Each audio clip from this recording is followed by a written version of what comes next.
सियावर रामचंद्र की जय. माता सीतेने अग्निदेवताची आराधना करून अग्निदेवतेला विनंती केली आहे की माझ्या पुत्राच्या शेपटीला आग लावण्याचं दुष्कर्म रावण करतो आहे आणि या रावणाच्या दुष्कर्मात अग्निदेवता आपण सहकार्य करावं. माझ्या पुत्राला आपल्या दाहकतेचा त्रास होऊ नये याची काळजी घ्यावी. अग्निदेवतेनेही माता सीतेचा आशीर्वाद, माता सीतेची कृपा हनुमंतावर करण्याचं मान्य केलंय आणि त्याची दाहकता हनुमानाला त्रासच देणार नाही याची काळजी घेतली आहे. मग काय इकडे हनुमानाची धिंड सुरू झाली आहे. धिंड हा शब्द खरं तर अवमानकारक आहे, अवमानकारक आहे. पण ब्रह्मास्त्राच्या पाशातून मुक्त झालेल्या हनुमंताने आपल्या शेपटीला लंकेतून तेल लावत लावत आग लावण्याची कृती करत असताना रावणाच्या सैनिकाकडून काढलेली धिंड मान्य केली आहे. तुम्ही म्हणाल कमाल आहे, हे काय घटम निंद्यात पटम चिंद्यात कुर्यात रासबरोहणम सारखं होतं की काय? नाही, असं नाही आहे.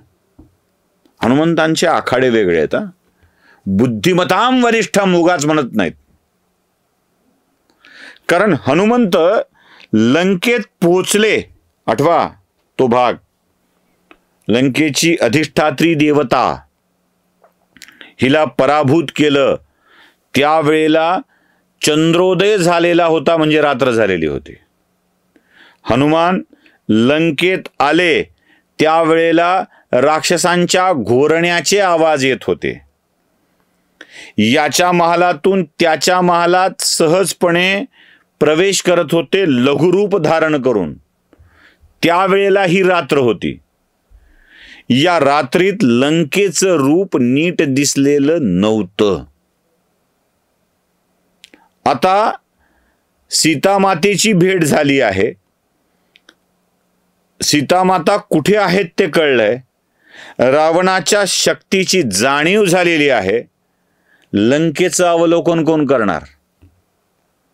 रस्ते कसे आहेत, तिथली कुठे कुठे सैनिकांचा तळ आहे, किती रस्ते, किती प्रवेशद्वार लंकेला आत यायला आहेत, कुठून कुठून हल्ले करता येऊ शकतात, लंकेतली लोक कुठे कुठे लपू शकतात, या सगळ्या गोष्टीची पूर्वकल्पना असायला हवी ना. हनुमंतांनी सहर्ष स्वीकारली आहे ही धिंड. लंकेच्या मार्गावरून फिरत असताना लंकेच्या एक एक कोपरा कोपरा ते बघू लागलेत. खरं तर हनुमंतांची अशी धिंड ही या आधी केलेल्या पराक्रमाला कमी करणारी होती. खरं तर हनुमंतांच्या विषयी असलेलं भय कमी करणारी होती. पण तरीही ही धिंड हनुमंतांनी स्वीकारली आहे. का? त्यांच्या मनात भीती किती ह्यावर तर यश मिळणारच आहे. पण त्यांचे बलस्थानं काय आहेत, त्यांच्या कमजोऱ्या काय आहेत, याचा सुद्धा अभ्यास असावा लागणार आहे. कारण युद्धात त्याची गरज आहे.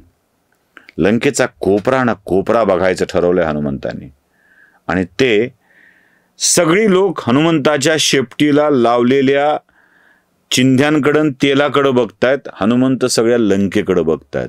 कारण माहित होतं हनुमंतांना की आता आपल्याला काय करायचं आहे, आता खरी गंमत करायची आहे. आणि असं करून जातील ना की आयुष्यभर लंकावाले लक्षात ठेवतील. आयुष्यभर असलं काहीतरी करून जायचंय. हनुमंतांच्या डोक्यात घोळताय. लंकेच्या गल्ली बोळातून हनुमंत फिरतायत. सगळी राक्षस हसतायत. कोणी काहीतरी फेकून मारताय, कोणी दगड मारताय. या सगळ्याला आनंदानं स्वीकारत हनुमंत लंकेचं अवलोकन करत निघालेत. आणि शेवटी तो वेळ आलाय ज्या क्षणी हनुमंतांच्या शेपटीला आग लावली जाणार आहे. पेटती मशाल आणली आहे. कारण ते बिचारे थकून गेलेत. हे रूप वाढत चाललंय. किती लावायच्या चिंध्या तरी, किती लावायचं तेल तरी. खायचं तेल सोडून देऊन ह्याच्यात शेपटीला लावत बसतं, तेल कमी पडेल ना. राक्षसाचा काळ असेल तरीही तेलाच्या निर्मितीची प्रक्रिया तीच. तेल काढण्याची, कुठलंही तेल असेल तरी घाणा करावाच लागेल, आणि एवढा घाणा वापरावा लागणार असेल तर याच्या शेपटीकरता एवढं तेल घालण्यात काय अर्थ आहे? एवढ्या चिंध्या आणायच्या तरी कुठून? रावणाची लंका सोन्याची होती हो. आणि श्रीमंतांच्या घरी चिंध्या नसतात. श्रीमंतांच्या घरी उंची वस्त्र असतात, चांगलेच कपडे असतात. श्रीमंत चिंध्या ठेवत नाहीत, आणि चांगले कपडे थोडेच जाळायचे असतात. त्यामुळे हनुमानाच्या शेपटीला लावायला वापरलेल्या चिंध्या संपून गेल्या होत्या. तेल किती वाया घालायचा हा प्रश्न पडला होता, आणि ते गुंडाळलंय आणि आग लावायचं ठरलेलं आहे. पेटती मशाल हनुमंतांच्या शेपटीला लावण्यात आली आहे, आणि तेलामुळे आग धरलेली आहे. पण हनुमंतांनाही आश्चर्य वाटतंय. आग तर लावली आहे म्हणतात, मला तर काही कळत नाहीये, इतकं गारगार का वाटतंय? म्हणजे आता कसं वाटतंय? गारगार वाटतंय सारखं का गार वाटत होतं हनुमंतांना?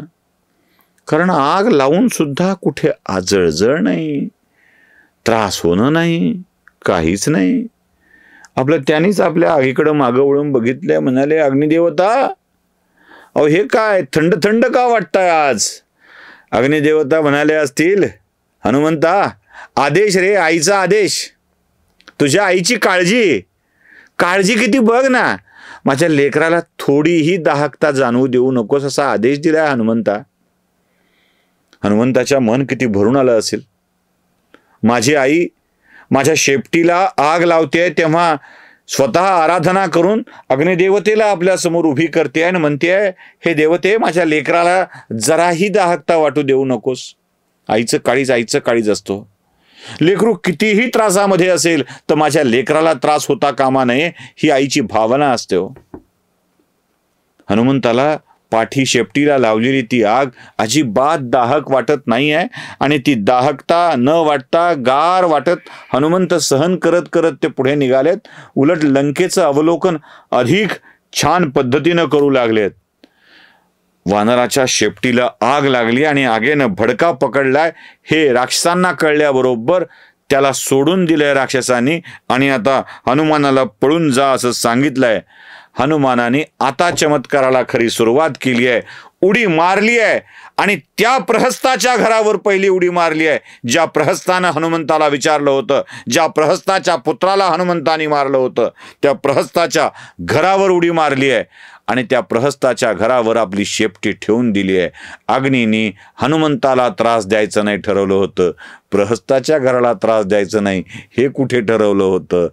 धनधना प्रहस्ताचं घर पेटलंय, आणि त्या प्रहस्ताच्या पेटलेल्या घराकडं बघून प्रहस्तालाच वाटू लागलं असेल, हे काय घडलं?